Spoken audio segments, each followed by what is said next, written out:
সবাইকে শুভেচ্ছা। আবারও চলে আসলাম আপনাদের সামনে কিছু কথা বলার জন্য।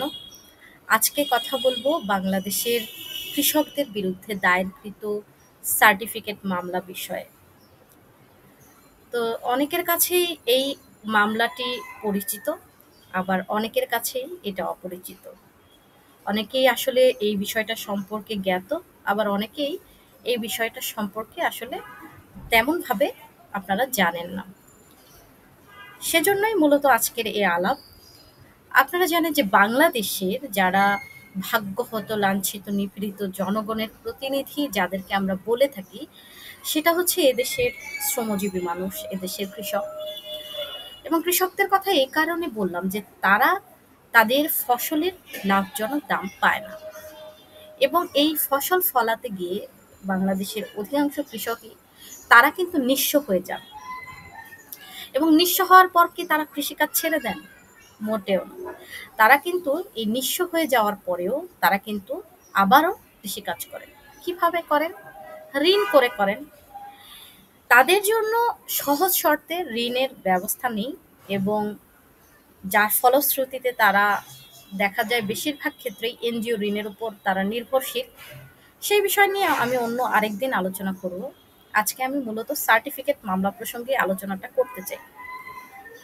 মূলত সরকারিভাবে আমাদের যারা কৃষক আছেন, বিশেষ করে ক্ষুদ্র চাষি, বর্গা চাষি, ভূমিহীন কৃষক এবং আপামর যারা কৃষক আছেন, তারা কিন্তু খুবই অল্প টাকা ঋণ হিসেবে তারা পান আরকি।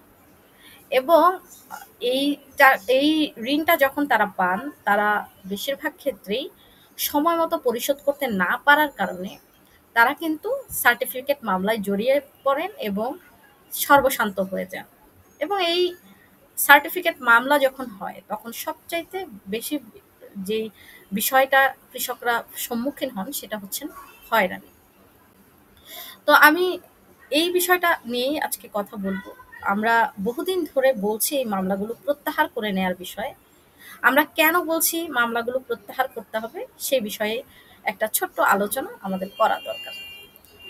একটা হচ্ছে যে বাংলাদেশে বর্তমানে যে সার্টিফিকেট মামলা রয়েছে সেই সংখ্যাটা আসলে কত? সেটা হচ্ছে ১,২৬,১১৯টা। এইসব মামলায় যারা অভিযুক্তরা, বিশেষ করে যে সকল কৃষক কিংবা জেলেরা রয়েছেন, তারা আসলে কত টাকা ঋণ নেন? আপনারা আশ্চর্য হবেন জেনে যে এটা বেশিরভাগ ক্ষেত্রেই ৩০,০০০ টাকা পর্যন্ত, এবং খুব বেশি হলে এটা ৯০,০০০ টাকা পর্যন্ত যায়। সেটা ক্ষেত্র বিশেষে। কিন্তু জনপ্রতি মানে গড়ে তারা নিয়েছেন ৩০,০০০ টাকা করে। তো এর বিরুদ্ধে মামলা হয়েছে কত? ১,২৬,১১৯টি। এই মামলাগুলো কখন থেকে শুরু হলো? এই মামলাগুলো শুরু হয়েছে মূলত ১৯৯১ সাল থেকে।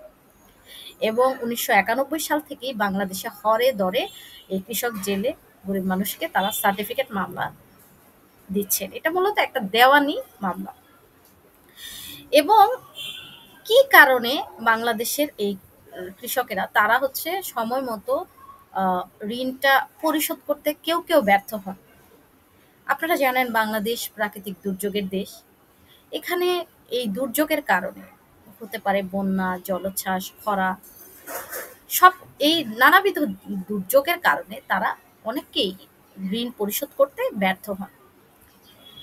এবং এই যে মানে ১,২৬,১১৯টি মামলা হয়েছে, এই টোটাল কৃষকদের কাছে বাংলাদেশ ব্যাংক, মানে যে ব্যাংকগুলো সরকারি বাণিজ্যিক ব্যাংক, সেই ব্যাংকগুলো আসলে কত টাকা পায়? এটা একটা গুরুত্বপূর্ণ প্রশ্ন।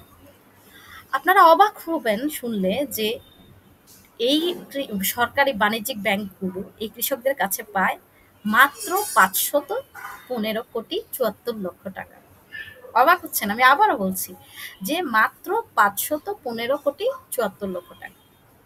বাংলাদেশে বিগত সময়ে যে পরিমাণ ঋণ খেলাপি হয়েছে, যে পরিমাণ টাকা লুটপাট হয়েছে, সেই তুলনায় এই ৫০০ কোটি টাকা এটা সত্যিকার অর্থে এটা কিছুই না। আপনারা চিন্তা করে দেখেন, শুধুমাত্র শেখ হাসিনার পিয়নেরই ৪০০ কোটি টাকা নাকি ছিল। এবং আপনারা চিন্তা করে দেখেন যে যারা হাজার হাজার কোটি টাকা, শত শত কোটি টাকা ঋণ খেলাপি, তারা কিন্তু অধরা। তারা আওয়ামী সরকারের যোগ সাজস করে তারা ব্যাংকগুলোকে ফাঁকা করেছে, হাজার হাজার কোটি টাকা লুটপাট করেছে এবং সেগুলো পাচার করে দিয়েছে। কিন্তু এই লুটপাটকারীদের কাছ থেকে টাকা আদায়ের কোনো লক্ষণ আমরা দেখতে পাই না, এবং এদের শাস্তির ব্যবস্থা এরা কিন্তু শাস্তির আওতায় পড়ছে না। এবং এই রাঘব ভুয়ালগুলোর কারণেই, এই ঋণ খেলাপির কারণেই বাংলাদেশের সরকারি ব্যাংকগুলো আজকে খাদের কিনারে চলে গেছে। তাহলে কিন্তু আমরাও অন্যদিকে দেখতেছি গত 15 বছরেও কিন্তু অজস্র মামলা এই গরিব কৃষকদেরকে দেওয়া হয়েছে, হয়রানি করা হয়েছে, এবং কৃষকদের ঋণ সেই তুলনায় এটা এতটাই সামান্য, যেটা আসলে এদের সাথে যদি তুলনা করেন আপনি, সেই তুলনা শতাংশেও আসবে না। তাহলে প্রশ্ন আসে না যে এইটা সত্যিকার অর্থে একটা অগ্রহণযোগ্য, অনৈতিক এবং খুবই বৈষম্যমূলক। আমি আপনাদেরকে আরো একটা গুরুত্বপূর্ণ তথ্য দিতে চাই যে আসলে এই যে কৃষকরা, মানে যারা মানে মামলার শিকার হচ্ছেন, মামলার জালে জড়িয়ে যাচ্ছেন, তারা কি আদতে মানে ঋণগুলো পরিশোধ করছেন না? আমি আপনাদেরকে যেটা বলতে চাই যে বাংলাদেশ ব্যাংক যে তথ্য দিয়েছে, যেগুলো বিভিন্ন পত্রপত্রিকায় এসেছে, যে এই কৃষকেরা তারা যখন ঋণ নেন, সেই ঋণ সুদের সহ তার চাইতে বেশি পরিমাণ ঋণ তারা পরিশোধ করেন। এবং মানে আমরা দেখছি যে যারা এই লুটপাট করছেন তাদের নামে কিন্তু ওইভাবে কোনো মামলা নাই, গ্রেফতারি পরোয়ানা না থাকলেও আমাদের যারা কৃষক তাদের নামে কিন্তু গ্রেফতারি পরোয়ানাগুলো থাকে। তা আপনারা যদি একটু দেখেন যে 2022-23 অর্থ বছরে বাংলাদেশের কৃষকরা ঋণ নিয়েছিল কত হাজার কোটি টাকা? 32,829 কোটি টাকা। তাহলে তারা পরিশোধ করেছেন কত? তারা পরিশোধ করেছেন 33,010 কোটি টাকা।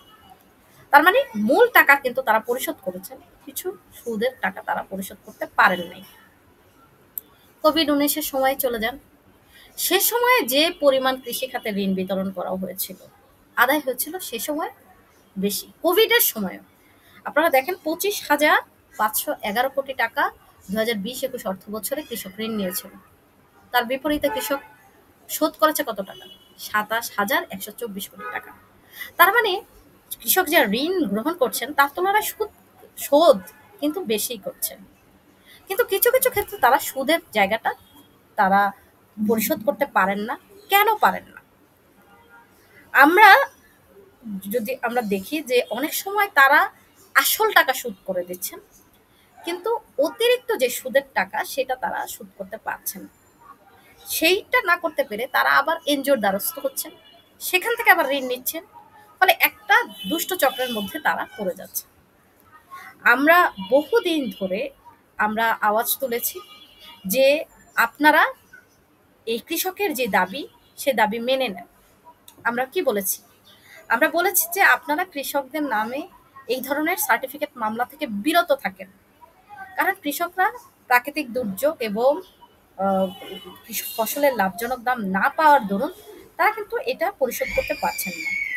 কিন্তু আমরা দেখছি উল্টো, যারা ব্যাংক কর্মকর্তারা রয়েছেন তারা কিন্তু মানে অডিট থেকে বাঁচার জন্য অনেক সময় তারা এই সার্টিফিকেট মামলাগুলো করে দিচ্ছে।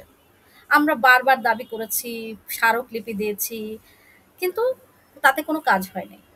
দু একবার আওয়ামী সরকারের অধীনে যারা ছিলেন সে সময় কৃষি মন্ত্রণালয়ের, তারা দু একবার বলার চেষ্টা করেছেন যে কৃষকদেরকে সার্টিফিকেট মামলা দেওয়া যাবে না। কিন্তু আমরা আসলে যেটা দেখলাম সেটা হচ্ছে যে কোনোভাবেই এই থেকে ব্যাংক কর্মকর্তাদেরকে বিরত রাখা যায়নি, বরঞ্চ এই মামলাগুলো দিতেই থাকলো, এবং এই মামলাগুলো মওকুফেরও কোনো প্রকার কোনো লক্ষণ আমরা দেখিনি। সুতরাং আমরা বারবার এই লড়াইগুলো করেছি। আমরা মানে আমাদের অন্যান্য যে দাবিগুলো সমূহ রয়েছে সেই দাবিগুলোর সাথে আমরা কিন্তু এই দাবিগুলো করেছি যে আপনারা সার্টিফিকেট মামলাগুলো প্রত্যাহার করেন, এবং কৃষককে তার একটা হচ্ছে তার ফসলের লাভজনক দামটা দেন। কৃষক যদি তার ফসলের লাভজনক দাম না পায় তাহলে সে কিভাবে এই টাকা শোধ করবে? আবার মানে যদি আরেকটা গুরুত্বপূর্ণ বিষয় সেটা হচ্ছে যে তাদের কিন্তু সদ ইচ্ছা আছে। প্রাকৃতিক দুর্যোগ নানান কারণে তারা হয়তো কিছু কৃষক এটা করতে পারেন না, তাহলে তাদেরকে তো সরকারিভাবেই এইটা প্রণোদনা দেওয়া দরকার। তাই আমি যেটা আওয়াজ তুলতে চাই, কথা বলতে চাই যে এই সরকারের, অন্তর্বর্তীকালীন সরকারের একটা অন্যতম প্রধান কাজ কৃষির ক্ষেত্রে হওয়া দরকার। সেটা হচ্ছে এই সার্টিফিকেট মামলাগুলোকে প্রত্যাহার করা এবং সরকারিভাবে এইটাকে ঋণটা মওকুফ করে দেওয়া। তাতে হবে কি, কৃষক তার হয়রানি থেকে বাঁচবে এবং গ্রেফতারির যে পরোয়ানা মাথায় নিয়ে সে তো ফসল ফলাতে পারবেন না। ফলে এই জায়গা থেকে সে একটা মুক্তি পাবেন।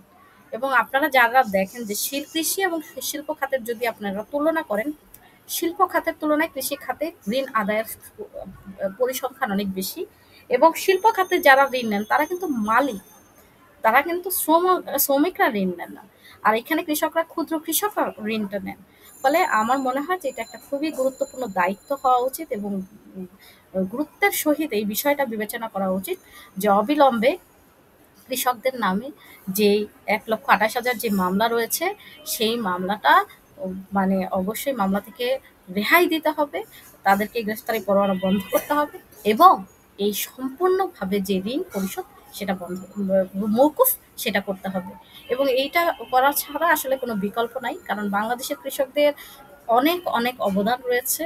এই অর্থনীতি যতটুকু টিকে আছে, এত বিরামহীন লুটপাটের পরেও সেটার অন্যতম একটা পিলার হচ্ছে বাংলাদেশের কৃষি এবং বাংলাদেশের কৃষক সমাজ। সুতরাং তাদের প্রতি সরকারের এই দায়বদ্ধতাটা থাকা দরকার এবং অবশ্যই এই দায়িত্ব নিয়ে তাদের এই কাজটুকু করা দরকার বলে আমি মনে করছি। আমি আজকে এই সংক্ষিপ্ত এই আলোচনাটুকু করলাম যে আমরা রাজপথে বিগত সময়েও ছিলাম, সামনের দিনেও থাকবো। কিন্তু সরকারকে বিনীতভাবে অনুরোধ করছি এই বিষয়টা বিবেচনায় নেওয়ার জন্য। আপনারা যারা আমার আলোচনাটুকু ধৈর্য ধরে শুনেছেন তাদের সবাইকে আবারও শুভেচ্ছা জানিয়ে আমি আজকের যে আলাপটুকু সেটা এখানেই শেষ করছি। সবাইকে ধন্যবাদ।